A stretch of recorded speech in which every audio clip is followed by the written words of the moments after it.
A Polícia Federal prendeu, na manhã de hoje, o secretário executivo do Ministério da Previdência, Adroaldo Portal. A corporação cumpriu a ordem durante uma nova etapa da Operação Sem Desconto, que apura fraudes ligadas a cobranças associativas aplicadas a beneficiários do INSS.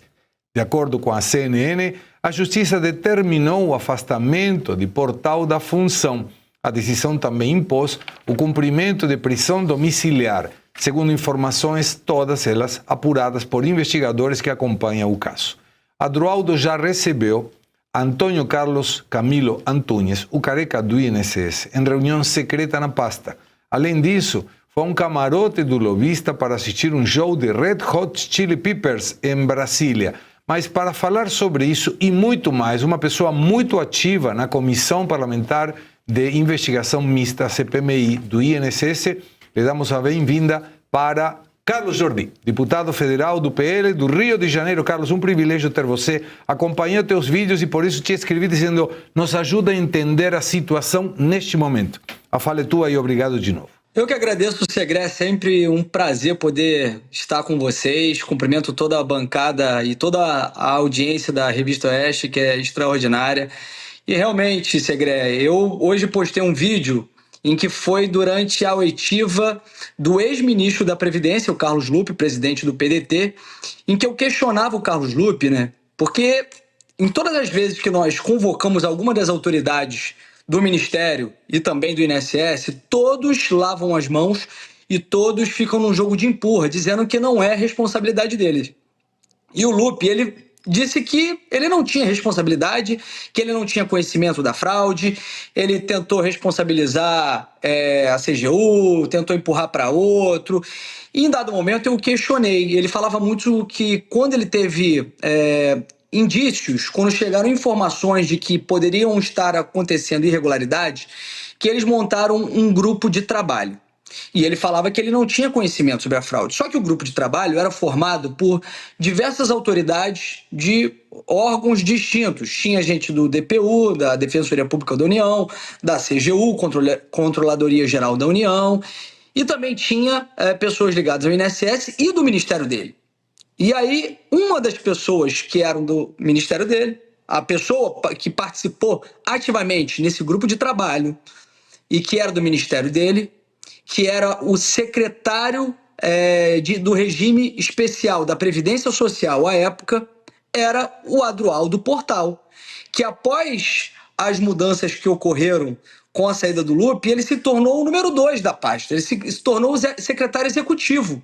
Então eu falei, olha, não tem como você dizer que não tinha conhecimento da fraude se hoje o 02, que era o secretário de regime geral da Previdência Social na época, ele participava dessas reuniões, ele tinha conhecimento sobre as irregularidades que estavam apontadas. Então você tinha conhecimento da fraude.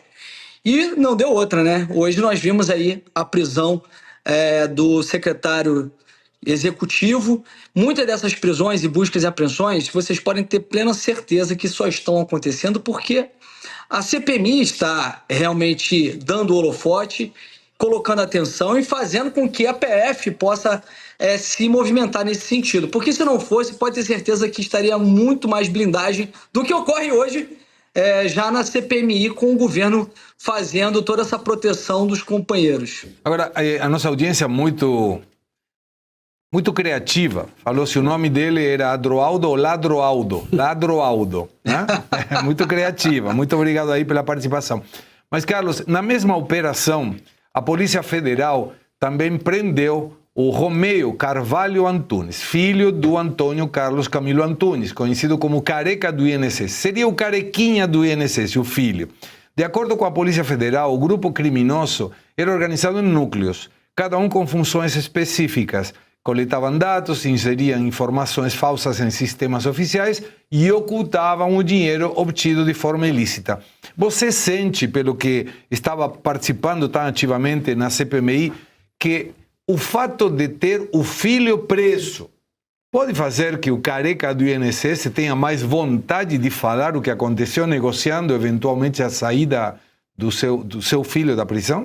Olha, pode ser, né? É evidente que pessoas como o careca do INSS são psicopatas e não têm sentimentos, não têm empatia pelos outros. Mas quando se trata de um filho, logicamente que há sim aquela questão sentimental, questão de família. Pode ser que haja alguma ameaça nesse sentido, como ocorreu, não sei se vocês se recordam, no início da CPMI, em que o careca ele tinha ganhado um habeas corpus que dava a ele o direito de não participar, de sequer participar da oitiva para a qual ele havia sido convocado.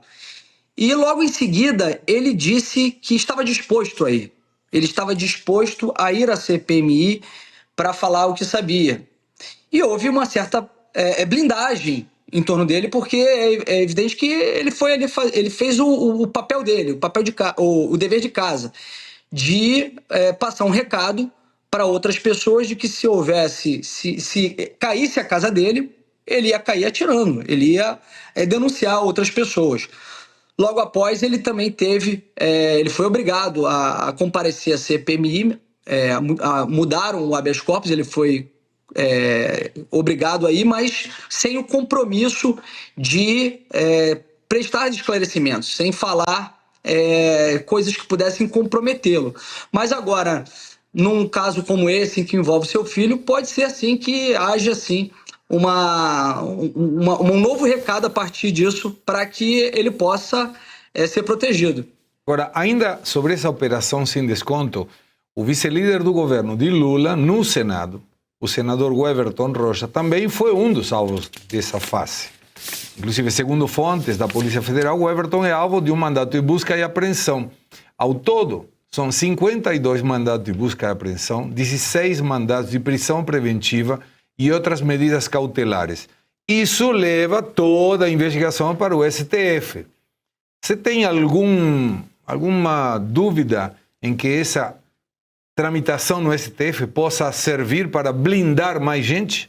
Olha, sinceramente, hoje eu não sei, porque, graças a Deus, a relatoria mudou de mão, estava na mão do Toffoli, hoje está na mão do André Mendonça. André Mendonça tem feito um bom trabalho à frente das investigações, da relatoria, muito embora às vezes atrapalhe a CPMI, porque acaba concedendo habeas corpus para que as testemunhas fiquem em silêncio, porque são testemunhas, mas elas acabam sendo investigadas no bojo desse inquérito. Só que lá na CPMI ela é convocada como testemunha. Então, para não haver um conflito em que essa pessoa possa cometer um falso testemunho e atrapalhar também, porque a pessoa, quando ela é investigada, ela pode mentir, ela pode calar a verdade, mas a testemunha não. Então, às vezes, acaba tendo um conflito nisso, e aí o André Mendonça impede que essa pessoa, ele dá o direito dessa pessoa permanecer em silêncio nas perguntas que possam tê-las. Mas, ainda assim, ele tem feito um grande trabalho à frente dessas investigações, e a gente está vendo isso, né? A CPMI também tem contribuído muito com o conjunto probatório que nós vamos formando, para que o André Mendonça se paute e faça operações como essa de hoje. Hoje, para mim, acredito que uma das mais importantes dessas diligências foi a busca e apreensão na Roberta Luxinger, que essa é a filha, aliás, a amiga do filho do Lula, que teve uma busca e apreensão contra ela. Nós tentamos convocá-la na CPMI e houve aí o impedimento, né? Esbarraram, a base do governo impediu que nós pudéssemos convocá-la, mas ela teve a busca e apreensão contra ela porque ela recebeu 1,5 milhão. E segundo aí as investigações, numa troca de mensagens, o careca do INSS mostrava para ela que aquele recurso era para o filho do rapaz, numa clara sinalização de que seria para o filho do Lula. Não, mas olha só, eu peguei o celular e te peço desculpas, aí estávamos os dois na telas, porque aparece o CNPJ dessa empresa, na qual ela recebe 1,5 milhão, e é uma empresa que se chama RL Consultoria e Intermediações. É muito fácil hoje colocar o CPE, o CNPJ da empresa, aparece absolutamente tudo. A empresa tem um capital social de R$ 99.800, está ativa, foi criada em 6/11/2019,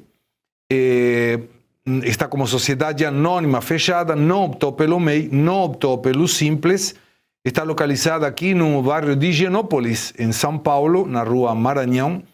Apareceu nas informações como que era a Rua Bahia, mas era a Rua Maranhão. Está em um apartamento, então não é uma empresa comercial, é uma empresa de serviços. Recebeu 1,5 milhão para, teoricamente, o filho do rapaz. E aí vem a pergunta, e fazendo uma linha de tempo. Julho, mais ou menos, Lulinho, o Ronaldinho dos negócios, vai para a Espanha estudar. Ele já tinha ido com o careca do INSS, primeira classe, de repente sumiu, foi lá estudar. No momento em que o pai é presidente, o cara resolve estudar. E ele foi para lá. Vocês têm alguma expectativa de que Lulinha possa até falar por videochamada com a CPMI para explicar toda essa questão aqui? Porque o presidente Lula afirmou hoje, num café da manhã, que ninguém será poupado nas investigações. E que, inclusive, seu filho vai ser investigado. Você quer ouvir? Vamos ouvir um minutinho o presidente Lula. Vamos pode lá. coloca aí. Vamos lá. E todas as pessoas que estiverem envolvidas diretamente ou não, elas vão ser investigadas pela Polícia Federal. Muitas das coisas estão em segredo de Estado. Eu, sinceramente, já li a respeito alguma notícia. E eu tenho dito para os meus ministros, tenho dito para as pessoas que participam da CPI, é importante que haja seriedade para que a gente possa investigar todas as pessoas que estão envolvidas, todas as pessoas. Ninguém ficará livre. Se tiver filho meu metido nisso, ele será investigado. Se tiver meu pai, que já morreu, não. Sabe? Se tiver o Haddad vai ser investigado. O Ricota, com essa seriedade, vai ser investigado.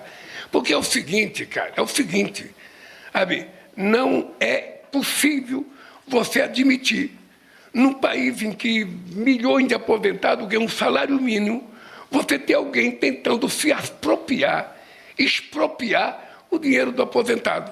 Agora eu não entendi, Carlos. A pergunta seria, vamos imaginar que seja meu filho, ou teu filho. Sei que pessoas de valores, né? Eu mando o meu filho ir lá na hora. Falei, com quem tem que falar? Dá todas as explicações, cara. Explica aí. Tem alguma coisa aí que não está fechando. Tem gente que te acusa, filho, de receber 25 milhões de reais. Tem a mesma pessoa que te acusa de receber uma mesada de 300 mil. Tem uma amiga tua, Roberta Lutzinger, herdeira de um barqueiro, próxima do PT, que parece que recebeu 1,5 milhão. E quando recebeu 1,5 milhão, o careca do INSS fez menção que era para o filho do rapaz. Ô filho, dá as explicações para você ficar inocente e explicar o que está acontecendo. Não seria o caso, Carlos? Olha, Segredo, tudo que está acontecendo na CPMI, nós estamos vendo aí o PT tentando construir narrativas e blindagens. O que não se vê por parte do governo na CPMI é seriedade, que é o que Lula falou no discurso dele. Se fosse realmente, o Lulinha teria sido convocado. E pelo contrário, a convocação dele foi barrada. A convocação do Frei Chico foi barrada. A convocação do Lulinha foi barrada. A convocação do Edson Claro foi barrada. Edson Claro é ex-funcionário do careca do INSS, que é uma figura-chave que tem trazido revelações para a Polícia Federal e também disse que estava disposto a prestar esclarecimentos na CPMI e foi barrado pela base do governo, a convocação dele. E foi ele que trouxe essas informações de que o Lulinha tinha recebido 300 mil de mesada, recebia 300 mil de mesada e havia recebido 25 milhões do careca do INSS. Foi ele também que disse que Lulinha tinha ido para Lisboa no mesmo voo em primeira classe com o careca do INSS. E você vê como que realmente as informações casam. Quando ele trouxe essa informação, a Polícia Federal foi atrás da lista de passageiros e encontrou realmente todas essas informações. E pasme, nós tentamos também na CPMI ter acesso a essa lista de passageiros. E também foi barrada. Todas as vezes que nós tentamos fazer alguma convocação que envolva alguém do governo, eles barram, eles impedem que possa ser convocado. Como aconteceu com um requerimento meu de convocação de Daniele Miranda Fonteles, que é ex-publicitária do PT, que recebeu 5 milhões do careca do INSS. Eles também pediram a convocação. Todas as pessoas que eles trazem para ser convocado ou ouvido, nós aprovamos. Até o Zema nós aprovamos. Só que, diferentemente do outro lado, eles tentam proteger a trupe deles e construir narrativa de que foi o governo Bolsonaro que começou a fraude. Claro. É sempre assim. Então não há seriedade por parte do governo, ao contrário do que Lula está afirmando aí.